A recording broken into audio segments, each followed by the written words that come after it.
Om Amriteshwarye Namaha. I'd like to share a verse from the Gita today. When I first met Amma, I was 21 and I was very active and highly goal-oriented, which meant that I was actually very short-tempered and easily frustrated. Even after joining the ashram, all of us are very much involved in Amma's service activities around the world.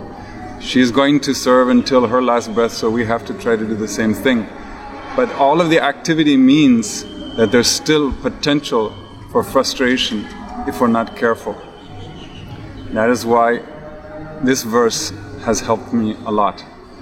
Many years ago, about 24 years ago, we learned a verse from the Bhagavad Gita. It's verse 40 from chapter 2. Neha vikramanashosti pratyavayo na vidyate swalpam apyasya dharmasya trayate mahato bhayad. So this means in this yoga there is no loss of effort, nor do any obstacles exist. Even a little practice of this dharma or this teaching will deliver one from great fear, or it can be also interpreted as great danger. So we had learned this verse in the Gita one day, and within a short duration I found myself doing seva, or some kind of selfless service in the ashram. We were moving a huge pile of wood scraps for a construction project. This is something that I was not used to doing. It is coconut wood, very fibrous, you get splinters, it's hot, exhausting, and we spent many hours moving a pile of wood. Later we realized that we had moved it to the wrong place, and now that whole mountain of wood we had to move it again. So my normal self, I would have been so angry that all the effort was wasted. It was so hot, it got splinters. Oh, what a waste of time and effort.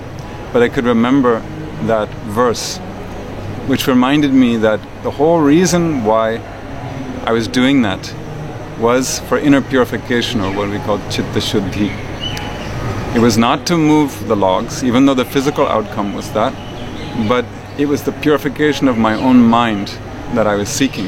And as the verse says, there's no obstacles, because that purification takes place immediately. You don't have to wait for that purification to take place later. Most activities in the world, you get the result later, but here it's instantaneous. So I could console myself remembering that my goal was spiritual growth and inner purification, not just moving a few pieces of wood. So this is helpful not only for a person living in an ashram setting, but for any busy person in society. You can console yourself that whatever you do, even if it feels like there was some waste of effort or energy, you will always be achieving your spiritual goal of inner purification. And without that inner purification, our higher goals of going deeper in meditation and understanding the inner essence of Amma's teachings, we'll never be able to achieve that without that inner purification.